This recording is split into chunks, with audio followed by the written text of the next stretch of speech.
মুরলির তারিখ 19 জুলাই 2024। ওম শান্তি। মধুবন থেকে বাপদাদা বলছেন, মিষ্টি বাচ্চারা, তোমাদের ডবল মুকুটধারী রাজা হতে হবে, সুতরাং খুব সেবা করো, প্রজা তৈরি করো, সঙ্গম যুগে তোমাদের শুধু সার্ভিসই করতে হবে, এতেই কল্যাণ রয়েছে। প্রশ্ন, পুরানো দুনিয়া বিনাশ হওয়ার আগে প্রত্যেককে কোন অলঙ্কারে সজ্জিত হতে হবে? উত্তর, তোমরা বাচ্চারা যোগবল দ্বারা নিজেদের অলঙ্কৃত করে তোলো, এই যোগবলের দ্বারাই সমগ্র বিশ্ব পবিত্র হবে। তোমাদের এখন বানপ্রস্থে যেতে হবে, সেই জন্য এই শরীরের শৃঙ্গারের প্রয়োজন নেই। এই শরীর তো ওয়ার্থ নট এ পেনি, অর্থাৎ কানাকড়িও মূল্য নেই। এর প্রতি আসক্তি মিটিয়ে ফেলো, বিনাশের আগে বাবার মতো দয়াশীল হয়ে নিজেকে আর অন্যদেরও অলঙ্কৃত করে তোলো। অন্ধের লাঠি হয়ে ওঠো। ওম শান্তি। এখন তো বাচ্চারা ভালোভাবেই বুঝতে পেরেছে যে বাবা আসেন পবিত্র হওয়ার পথ বলে দিতে।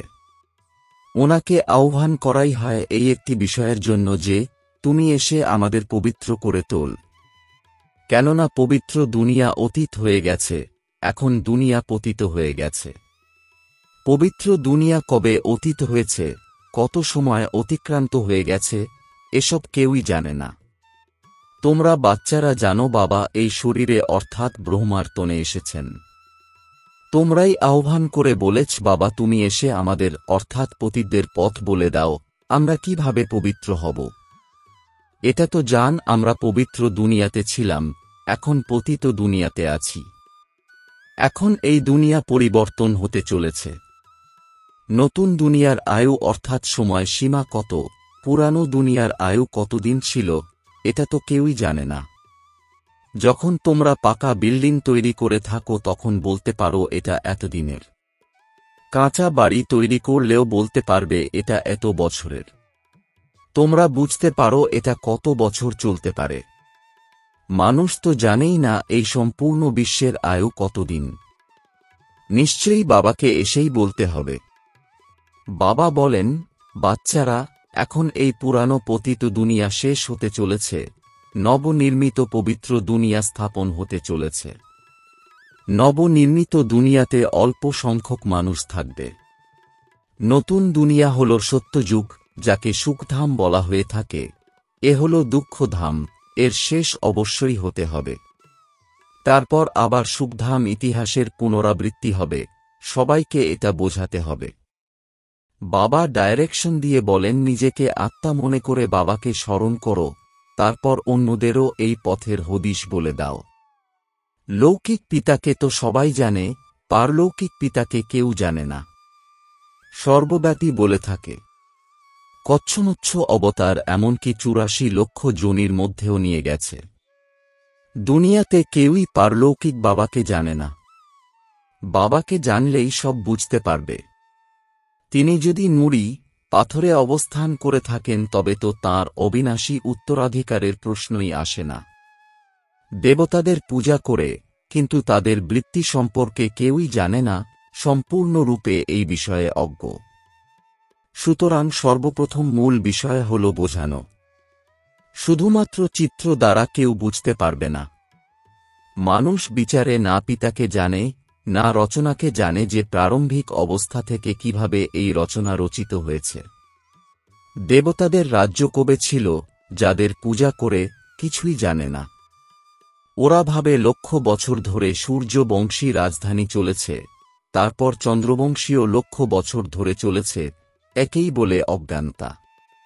এখন তোমাদের অর্থাৎ বাচ্চাদেরকে বাবা এসে সব ব্যাখ্যা করে বুঝিয়েছেন।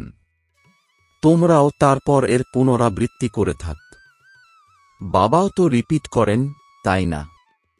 এভাবেই বোঝাও, বার্তা পৌঁছে দাও, নয়তো রাজধানী স্থাপন কিভাবে হবে? এখানে বসে থাকলে চলবে না। হ্যাঁ, ঘরে বসে আছে যারা তাদেরও প্রয়োজন। ওরা তো ড্রামানুসারে বসে আছে। যজ্ঞের রক্ষণাবেক্ষণেরও তো প্রয়োজন আছে। বাবার কাছে কত বাচ্চারা আসে মিলিত হওয়ার জন্য। কেননা শিব বাবার কাছ থেকেই অবিনাশী উত্তরাধিকার প্রাপ্ত করতে হবে। লৌকিক বাবার কাছে বাচ্চা যখন আসে সে জানে পিতার কাছ থেকে তার উত্তরাধিকার নিতে হবে। কন্যা আসলেও সে তো অর্ধেক অংশীদার হবে। সত্যযুগে সম্পত্তি অধিকারের জন্য কোনো বিবাদ অর্থাৎ লড়াই, ঝগড়া ইত্যাদি হয় না। এখানে তো কাম বিকার নিয়েও ঝগড়া হয়। সত্যযুগে 5 ভূতের অর্থাৎ বিকারের কোনো অস্তিত্বই থাকে না, সুতরাং দুঃখের চিহ্নমাত্র সেখানে নেই। সব রকমের আসক্তি থেকে মুক্ত হয়। এখানে তো ভাবে স্বর্গ ছিল, যা অতীত হয়ে গেছে। চিত্রও আছে, কিন্তু এই ধারণা তোমরা বাচ্চাদের এখনই আসে। তোমরা জান এই চক্র প্রতি 5000 বছর পর পুনরায় রিপিট হয়ে থাকে। শাস্ত্রতে কেউ এটা লিখে যায়নি যে সূর্য বংশীচন্দ্র বংশী রাজবংশ 2500 বছর ধরে চলে। ব্রহ্মা বাবা সংবাদপত্রে পড়েছিলেন যে বরোদার রাজভবনে রামায়ণ পাঠ হচ্ছে। যে কোনো রকম প্রাকৃতিক দুর্যোগ এলে মানুষ তখন সম্পূর্ণরূপে ভক্তিতে নিযুক্ত হয়ে পড়ে ভগবানকে সন্তুষ্ট করার জন্য। ভগবান এভাবে সন্তুষ্ট হন না। এটাও ড্রামায় নির্ধারিত। ভক্তিতে ভগবান কখনো খুশি হন না। তোমরা বাচ্চারা জান অর্ধকল্প ধরে ভক্তি চলে, ওরা নিজেরাই নিজেদের দুঃখের কারণ হয়, ভক্তি করতে করতে সবকিছু শেষ করে দেয়। এ ব্যাপারে খুব অল্প সংখ্যকই বুঝবে যে বাচ্চারা সার্ভিস করে, তারাই খবর দিতে থাকে। বোঝানো হয়ে থাকে এ হল ঈশ্বরীয় পরিবার। ঈশ্বর তো দাতা, উনি কিছুই গ্রহণ করেন না। ওনাকে কেউ কিছুই দিতে পারে না, বরং সব নষ্ট করতে থাকে। বাবা তোমাদের অর্থাৎ বিকে বাচ্চাদের জিজ্ঞাসা করেন, তোমাদের কত ধন ঐশ্বর্য দিয়েছিলাম, তোমাদের স্বর্গের মালিক বানিয়েছিলাম, সেই সব কি করেছ? এত কাঙাল কি করে হয়েছে? এখন আবার এসেছি, তোমরা পদ্মগুণ ভাগ্যশালী হয়ে উঠছ। মানুষ তো এসব বিষয়ে কিছুই জানে না। তোমরা জান এই পুরানো দুনিয়াতে আর থাকব না। এ তো ধ্বংস হয়ে যাবে।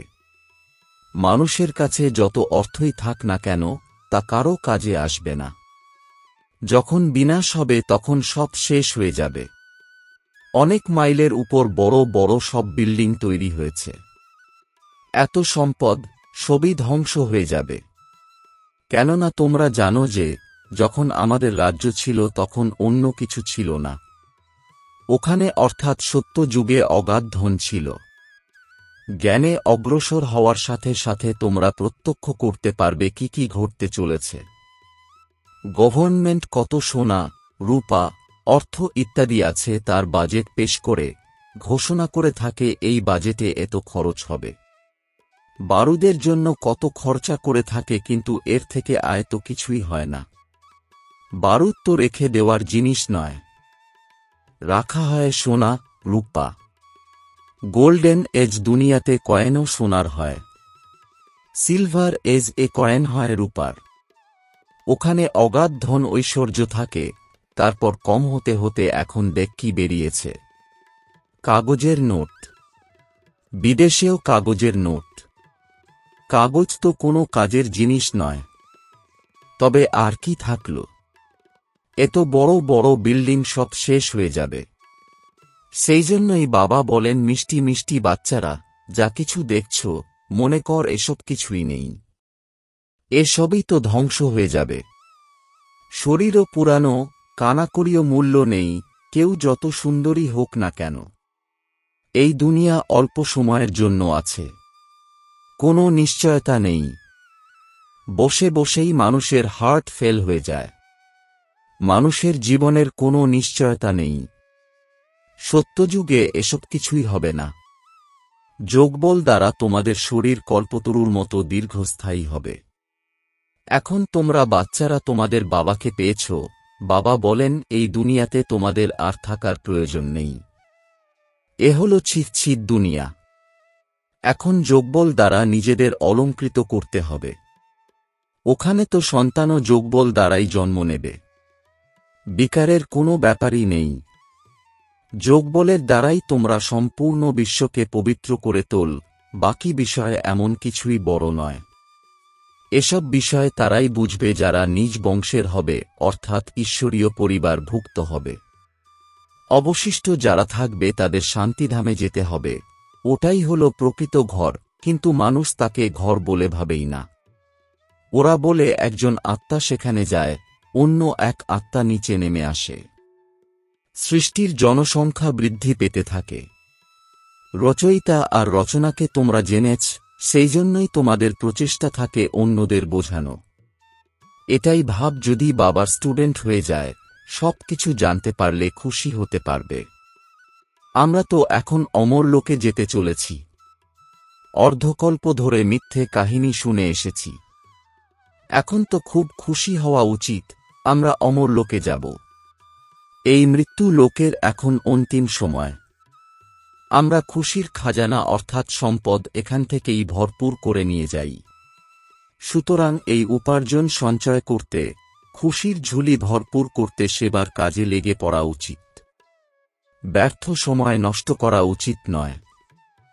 এখন শুধুমাত্র অন্যদের সেবা করে নিজের ঝুলি ভরপুর করতে হবে। বাবা শেখান কিভাবে দয়াশীল হতে হয়। অন্ধের লাঠি হয়ে ওঠো। এই প্রশ্ন কোনো সন্ন্যাসী, বিদ্বান ব্যক্তি জিজ্ঞাসা করতে পারে না। ওরা তো জানেই না স্বর্গ কোথায়, নরক কোথায়। যত বড় উচ্চ পদস্থই হোক না কেন, এয়ার কমান্ডার চিফ হোক, সৈন্যবাহিনীর কমান্ডার চিফ হোক, বা নেভিতেই হোক, তোমাদের কাছে এদের তুলনা কিছুই না। তোমরা জান খুব অল্প সময় আছে। স্বর্গ কি তা তো কেউ জানেই না। এই সময় তো চতুর্দিকে মারামারি চলছে, ওদের এরোপ্লেন বা সৈন্যবাহিনীর প্রয়োজনই নেই। সবকিছুই ধ্বংস হয়ে যাবে, অল্প সংখ্যক মানুষ থাকবে। আলো, এরোপ্লেন ইত্যাদি সবকিছুই থাকবে, কিন্তু দুনিয়া কত ছোট হয়ে যাবে, ভারতেই থাকবে। ঠিক যেমন মডেল তৈরি করা হয়। কারো বুদ্ধিতেই আসবে না যে মৃত্যু শেষ পর্যন্ত কিভাবে আসবে। তোমরা জানো মৃত্যু সামনে অপেক্ষা করছে। ওরা বলে আমরা এখানে বসেই বোমা নিক্ষেপ করব, যেখানেই পড়বে সব শেষ হয়ে যাবে। কোনো সেনা ইত্যাদির প্রয়োজন পড়বে না। এক একটি এরোপ্লেন তৈরি করতে কোটি টাকা খরচ হয়। সবার কাছে কত সোনা থাকে, টন টন সোনা সব সমুদ্র গর্ভে চলে যাবে। সম্পূর্ণ এই রাবণ রাজ্য হল একটা আইল্যান্ড অর্থাৎ দ্বীপ। অসংখ্য মানুষের বাস। তোমরা সবাই নিজের রাজ্য স্থাপন করতে চলেছ। সুতরাং সার্ভিসে ব্যস্ত থাকা উচিত। কোথাও বন্যা ইত্যাদি প্রাকৃতিক দুর্যোগে দেখো সবাই কত ব্যস্ত হয়ে পড়ে, সবাইকে খাদ্য ইত্যাদি পৌঁছে দিতে সার্ভিসে নিযুক্ত হয়ে পড়ে। জলমগ্ন হয়ে পড়ার আগেই সবাই পালাতে শুরু করে। তাহলে বিচার কর যে কিভাবে সব শেষ হয়ে যাবে। বিশ্বের চতুর্দিকে মহাসাগর রয়েছে। যখন ধ্বংস হবে সবকিছু জলমগ্ন হয়ে পড়বে, চারদিকে শুধু জল আর জল। তোমাদের বুদ্ধিতে থাকে যখন আমাদের রাজধানী ছিল সেই সময় বম্বে, করাচি ইত্যাদি ছিল না। ভারত খুব ছোট হয়ে যাবে, আর থাকবে মিষ্টি জলের নদী। ওখানে কুয়ো ইত্যাদির প্রয়োজন নেই। পান করার জন্য স্বচ্ছ জল থাকবে। ওখানে নদীর পাড়ে বসে সবাই খেলাধুলা করবে। সেখানে ময়লার কোনো প্রশ্নই নেই। নামই হলো স্বর্গ, অমরলোক। নাম শুনেই মনে হয় খুব শীঘ্রই বাবার কাছ থেকে সম্পূর্ণ পড়াশোনা শেষ করে উত্তরাধিকার গ্রহণ করি। ঈশ্বরীয় পাঠ নিজে পড়ে অন্যদেরও পড়াব। সবাইকে ঈশ্বরীয় বার্তা দাও। কল্প পূর্বে যারা উত্তরাধিকার প্রাপ্ত করেছিল তারাই গ্রহণ করবে। তারা পুরুষার্থ করতে থাকে, কারণ বেচারারা তো বাবাকেই জানে না। বাবা বলেন পবিত্র হও। যারা হাতে স্বর্গ পেতে চলেছে তারা কেন পবিত্র থাকবে না? তাদের বল, কেন আমরা এক জন্মের জন্য পবিত্র হব না, যখন আমরা বিশ্বের বাদশাহী পেতে চলেছি? ভগবানুবাচ, তোমরা এই অন্তিম জন্মে পবিত্র হলে পবিত্র দুনিয়ার মালিক হতে পারবে 21 জন্মের জন্য। শুধুমাত্র এই একটি জন্ম আমার শ্রীমতে চলো। রাখি বন্ধনও এরই চিহ্ন বহন করে। তবে কেন আমরা পবিত্র থাকতে পারব না? অসীম জগতের বাবা অঙ্গীকার করছেন। বাবাই ভারতকে স্বর্গের উত্তরাধিকার দিয়েছিলেন, যাকে সুখধাম বলা হয়। অগাধ সুখ ছিল, এখন হল দুঃখধাম। যদি কোনো একজন বিশিষ্ট ব্যক্তিকে ব্যাখ্যা করে বোঝাতে পারো তবে অন্যরাও তোমার কথা শুনবে। যোগযুক্ত স্থিতিতে বোঝালে সবাই সময়কেও ভুলে যাবে। 15-20 মিনিটের পরিবর্তে ঘণ্টার পর ঘণ্টা ধরে ধরে শুনতে থাকবে। কিন্তু সেই শক্তি থাকা প্রয়োজন। দেহ অভিমান থাকা উচিত নয়। এখানে শুধু সার্ভিস করতে হবে, তবেই কল্যাণ হবে। তোমরা রাজা হবে, কিন্তু প্রজা কোথায় তৈরি করেছ? বাবা কি এমনিই মস্তকে উষ্ণিস অর্থাৎ পাগড়ি রাখবেন? প্রজা কি কখনো ডবল মুকুটধারী হয়? তোমাদের লক্ষ্যই হল ডবল মুকুটধারী হওয়া। বাবা বাচ্চাদের উৎসাহিত করেন। জন্ম জন্মান্তরের পাপ মাথায় জমা হয়ে আছে, তা শুধুমাত্র যোগবল দ্বারাই মিটবে। এই জন্মে কি কি করেছ সে তো তোমরা বুঝতেই পারছ, তাই না? পাপ বিনষ্ট করার জন্যই যোগ ইত্যাদি শেখানো হয়। এটা শুধু এ জন্মের জন্যই নয়। তমপ্রধান থেকে শতপ্রধান হওয়ার যুক্তি বাবা বসে বুঝিয়ে বলেন। বাকি কৃপা ইত্যাদি চাইবার হলে সাধুদের কাছে যাও। আচ্ছা। মিষ্টি মিষ্টি প্রশিক্ষার্থী বাচ্চাদের মাতাপিতা বাপদাদার স্মরণসহ স্নেহসুমন আর সুপ্রভাত। আত্মিক পিতার আত্মিক বাচ্চাদেরকে জানাচ্ছি নমস্কার। ধারণার জন্যে মুখ্য সার। এক অমরলোকে যাওয়ার জন্য সঙ্গমেই খুশির খাজানা ভরপুর করতে হবে। সময় নষ্ট করা উচিত নয়। নিজের ঝুলি ভরপুর করে দয়াশীল হয়ে অন্ধের লাঠি হয়ে উঠতে হবে। 2. হাতে স্বর্গ অধিগ্রহণ করার জন্য অবশ্যই পবিত্র হতে হবে।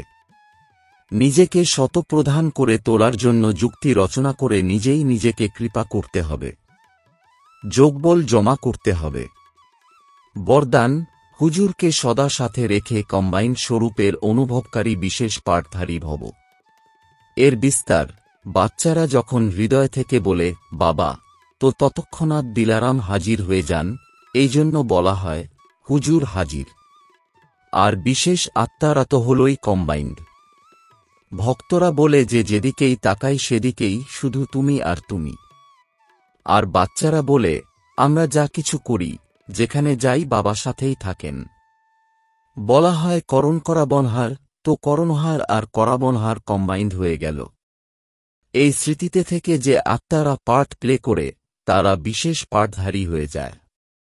স্লোগান, নিজেকে এই পুরানো দুনিয়াতে গেস্ট মনে করে থাকো, তাহলে পুরানো সংস্কার আর সংকল্পগুলিকে গেট আউট করতে পারবে। ওম শান্তি।